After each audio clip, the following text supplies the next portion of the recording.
Gusto nyo bang makilala ang inyong business, kumita, sumikat at maging patok online or TV? Get more customers and grow your business. Advertise now. From the studios of Little News Philippines, Errol Dakame of Tamao Asset.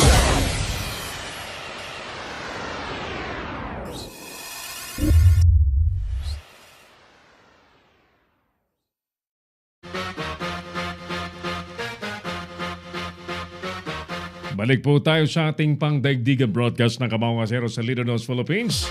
Ulitin natin ang ating survey questions. Sang-ayon ba kayong magkaroon na ng batas sa ating bansa laban sa pagpapakalat po ng mga fake news?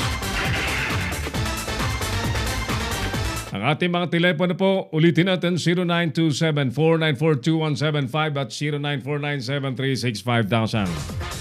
Okay, initial reactor sa ating palatuntunan, Bernadette Andaya. Good afternoon, Sir Errol. We're watching here in Manila. Kumusta ko dyan, Bernadette? Ronald Robles, ako po sumasang-ayon. Kasi naman po, sino ba naman ang may gusto ng fake? Oo nga naman, Ronald. Walang sino mang matinong tao na gugusto po ng anumang bagay na fake. Lalo impormasyon, balita.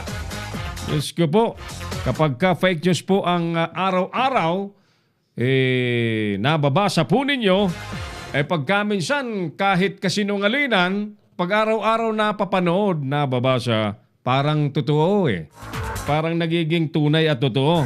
But then again, paniwalaan man yan ng marami. Ang kasinungalingan ay kasinungalingan pa rin. Ang fake ay fake pa rin. Oliver Lico, partner, galing China ata yung mga fake news na yan. Ha ha ha ha. Malamang. Malamang din. Kasi via internet Ibig sabihin, it could be from the Philippines mismo or galing sa mga yungib na nakatago. O galing po sa kung saan-saan pong mga grupo-grupo po yan na may mga agendang isinusulong. But of course, kayo po ang nais namin marinig. Sang-ayon ba kayong magkaroon na ng batas laban po sa pagpapakalat ng mga fake news? Alam niyo po, bakit na natin ito itinatanong? Alam niyo bang ngayong araw na ito, mismong si Zuckerberg, ang founder, Chief Executive Officer po ng Facebook, ang nanawagan na sa lahat ng gobyerno sa buong mundo na dapat daw po ang mga bansa ay higpitan na ang mga impormasyon at tiyakin na ang mga nasa internet, ang nasa online ay matiyak na mga tunay. Mga tunay, hindi kasinungalingan.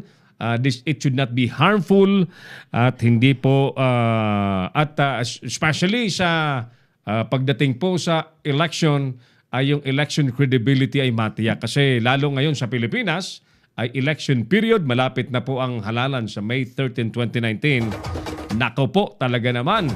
Kapag ka hindi po kayo mapagmasid, sangkaterba pong fake news ang lumalambong sa ating mga cellphone, mga laptop, mga computer na binubuksan araw-araw nang dating po ay parang tunay at totoo ang kanilang ipinagkakalat. At by the way, magandang hapon din po sa ating mga kasama dyan na mga magagaling sa Hominid Ventures Incorporated sa Karuhatan, Valenzuela City. Our office managed and headed by Ma'am Olive Aceron Forlales. Nagalit po sa fake news. Ma'am Olive, puso mo. Asan na yung mo? Nasaan na yung chat mo rito? Nahanap ko yung sagot mo Saglit Sige. So, yan po ang ating survey question for today. Everybody's welcome. Puntahan ko muna yung aking pinost sa aking wall at may mga nag-react po doon. Tulad po ni sinito. Saglit Dito muna ako sa aking personal wall at maraming nag-react sa ating poster ng ating survey question. Sabi po ni Richel Francis Quinto, hindi. Yan ang sagot niya. Hindi siya sang-ayon na magkaroon ng batas na matiyak na hindi fake news ang umiikot sa internet. Alan C. Cargullo, maray na hapon tabi manoy sa dyan sa Legazpi City. Sabi niya dapat lang Renalyn Nepomuceno, pamangkin ko ito, nasa, saan ba kayo? Nasa Cagayan yata sila. Dapat sang-ayon, sabi niya. Butch Arcangel dyan sa Caloocan City, magandang hapon. By the way, sa mga taga City of Caloocan, yes! Dapat nga matagal nang nagkaroon ng batas laban sa mga gumagawa ng fake news. May Mimi Lini Anyano, yes! Marisol Asuela, yes! Na yes ang sagot po nila. Ayan, kayo po. Ano po ang inyong sagot sa ating survey question? Ulitin natin, pakilike po ninyo ang ating FB page ng Leader News Philippines at mag-comment po kayo at i-follow at i-share po ninyo ang ating FB page para notified kayo lagi kapag may mga nangyayaring kahindik-hindik sa ating programa. Alright, sige. So,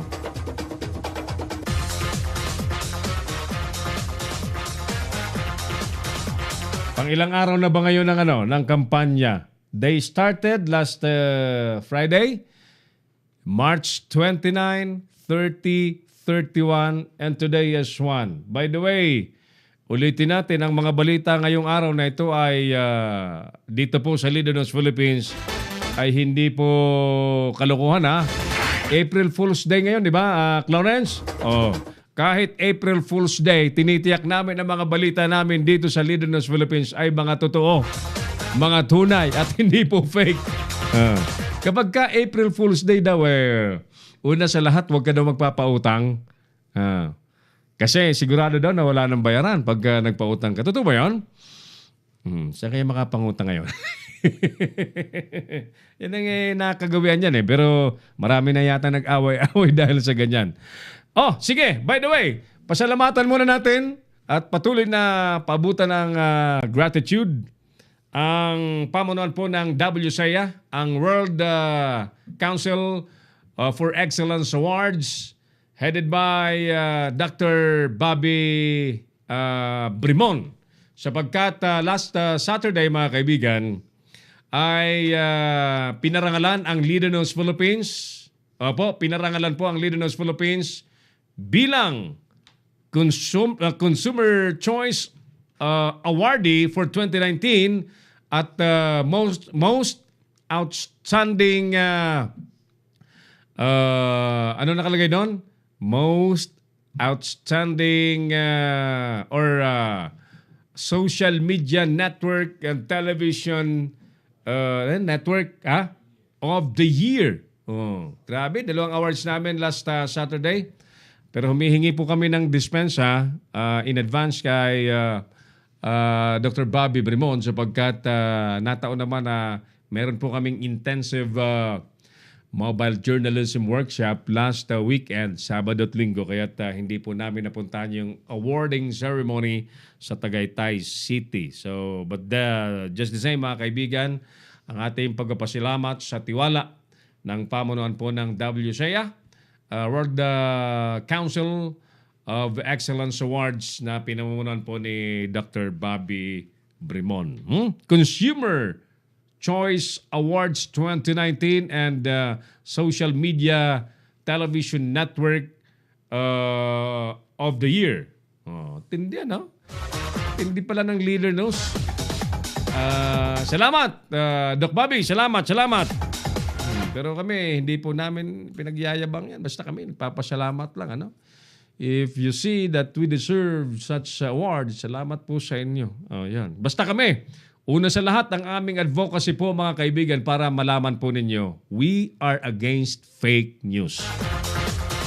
Kami po ay may mga mukhang tunay, nakakausap, buhay na buhay, hindi po tulad po ng mga fake accounts, mga trolls, mga bayarang nagpapakalat ng mga kasinungalingan para magkalat ng lagim, pabor sa kanilang mga kung sino-sinong pinapaboran po nila.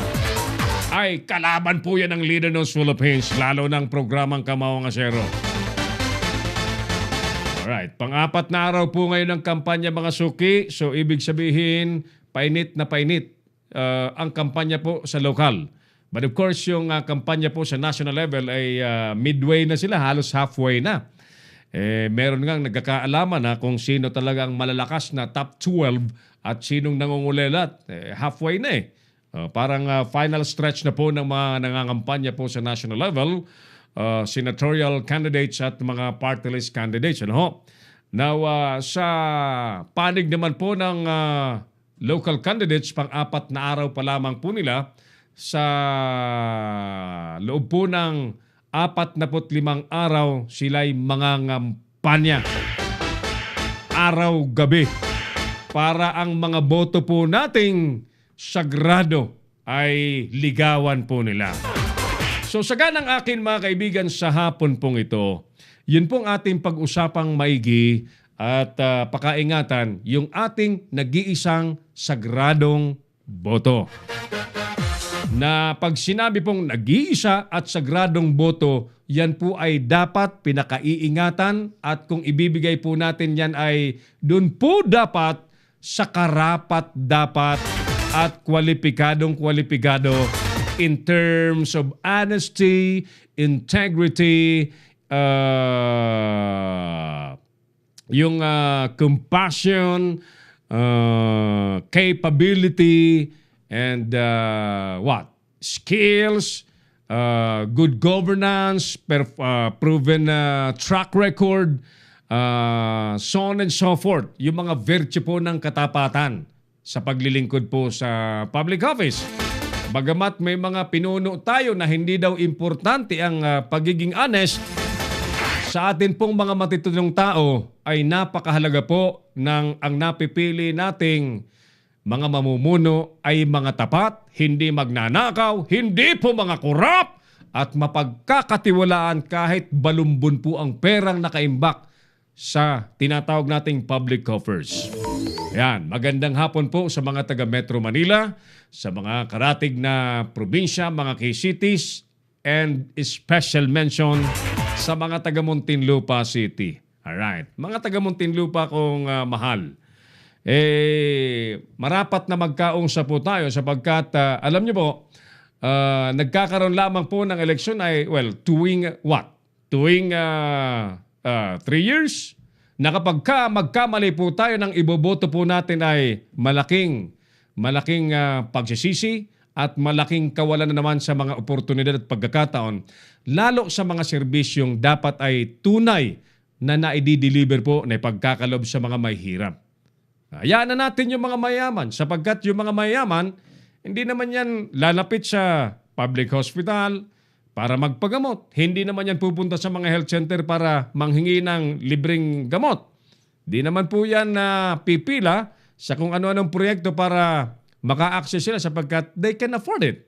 So mga kaibigan, ang ating major concern po rito ay matiyak na tamang leader ang mailuluklok po ninyo dyan, lalo na po sa pagka-alkalde sa lungsod ng Muntinlupa. Meron pong ilang kandidato po ngayon dyan. Of course, yung incumbent. At meron pang ilan pa ba ang mga kandidatong challenger? Merong Red Marinas, merong Baby Aguilar, sino-sino pa ba? Parang yun lang ang naulinigan ko, no?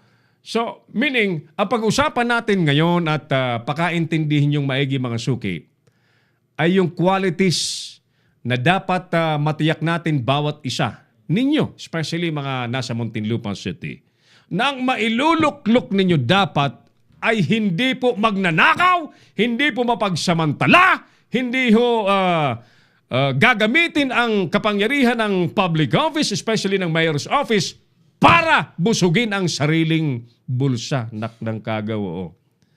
Mga kaibigan, ang mayor po na pwesto ay makapangyarihan. Makapangyarihan. Kapag ka-mayor ka, hawak mo ang pulis, hawak mo ang kabangyaman, hawak mo ang iba't ibang departamento po ng gobyerno, and therefore, you are very much powerful. Pag yan ay ginamit po ng tama, pag ginamit po yun ng tama, ay maganda ang kinalalabasan. Pero mga kaibigan, kapag ka ang nakaupo ay ginagamit ang kanyang pwesto para magkabal ng salapi, putang ina, milyon-milyon ang mawawala sa mga proyektong dapat ay mapupunta sa taong bayan sapagkat yan ay mapupunta sa bulsa tulad po ng sanhi at ugat ngayon ng isang kaso na pagbili ng lupang 4 na hektarya mahigit na dapat ay 2,500 pesos lamang ang totoong alok ng may-ari. Pero dahil sa kagahamanan sa pera, ito po ay pinalabas na 5,000 pesos daw. Ang balas ninyo, yung original na offer na 2,500 pesos. Napasakamay ng taong may malasakit po dyan sa Muntinlupa City. Madaling sabi mga kaibigan, ang transaksyon po ng Mayor's Office ng Muntinlupa City ay obvious na pinagkakitaan po ng pera. Ayon po sa mga dokumentong isinumite na sa Ombudsman. Ang loteng binibili po ng City Hall dyan ay 4 na hektarya mahigit. 40,600 square meter. At base po sa original na alok ay 2,500 pesos. Pero dahil talagang merong makakating kamay, makakating isip at talagang naghahanap lagi ng mapapalusutan para magkapera, ayun po ang nangyari. Pinalabas na sa halip ay hindi daw 2,500 pero ang malas ninyo, may certification.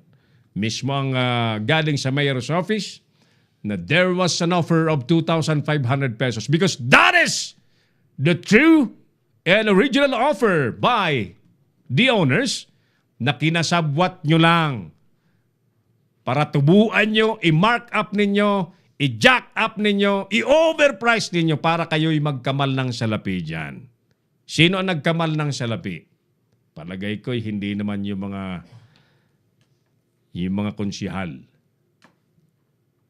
Sino ang nagkamal ng salapi dyan?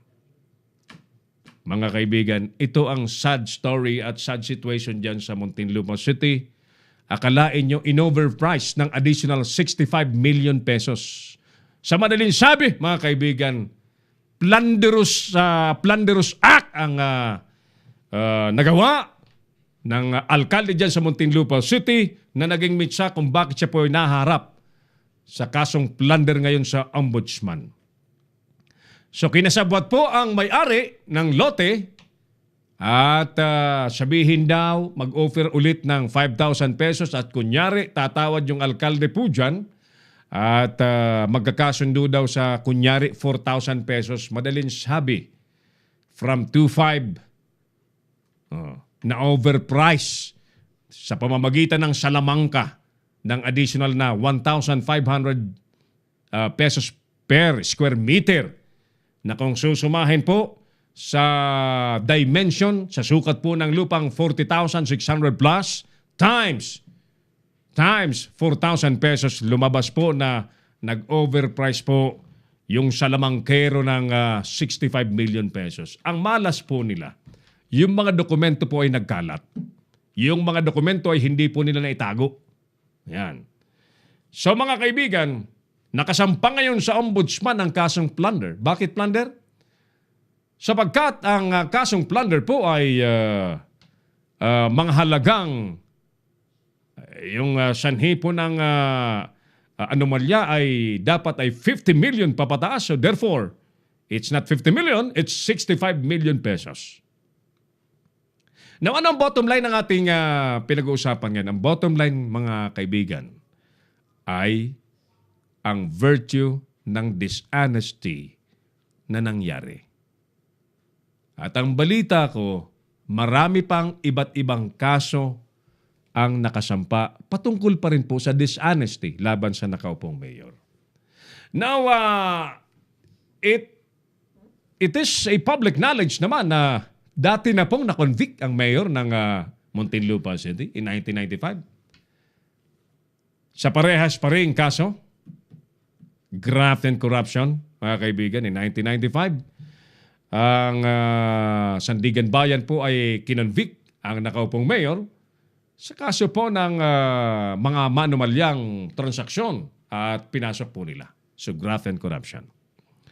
Nga lang mga kaibigan, dito po sa ating bansa, kapag ka ang nagnakaw po ay mahirap, kapag ka ang nagnakaw po ay patay gutom, nakikipag-arawan, siguradong may kaladkad, may sapak, may tadyak, karsel.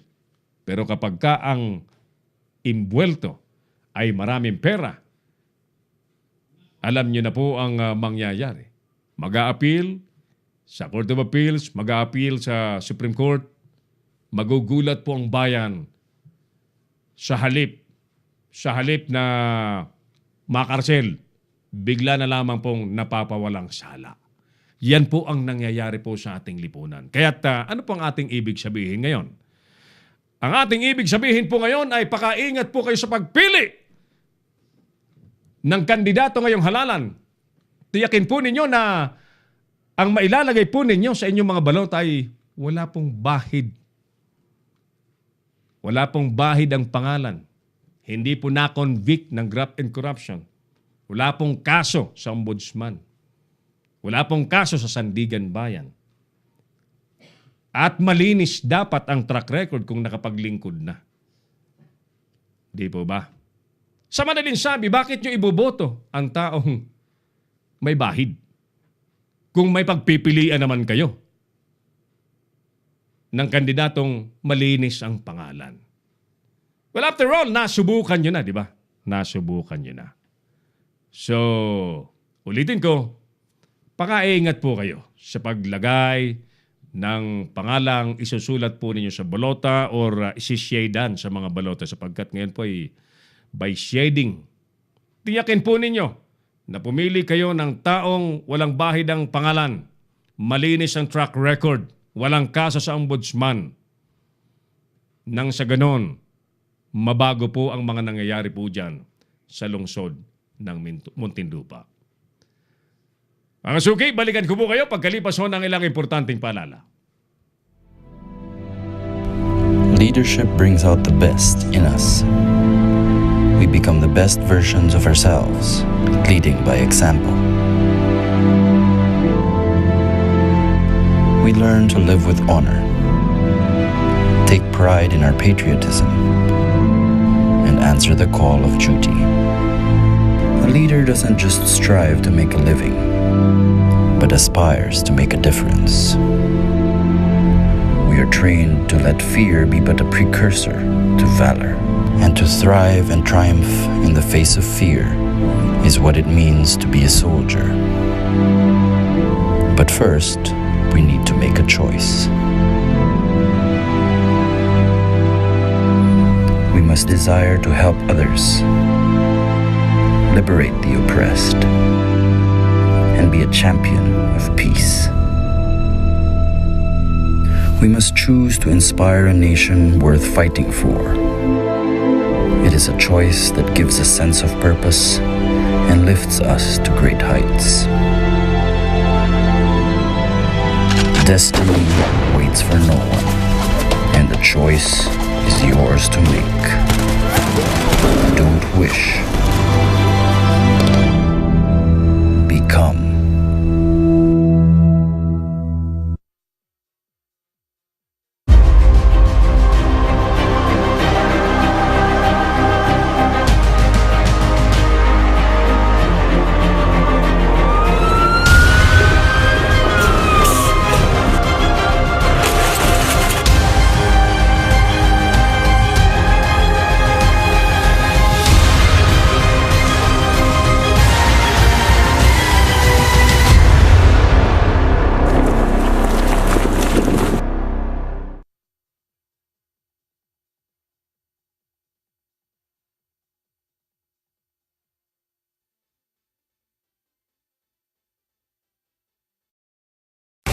Magbabalik si Errol Nakame sa Kamaong Asero.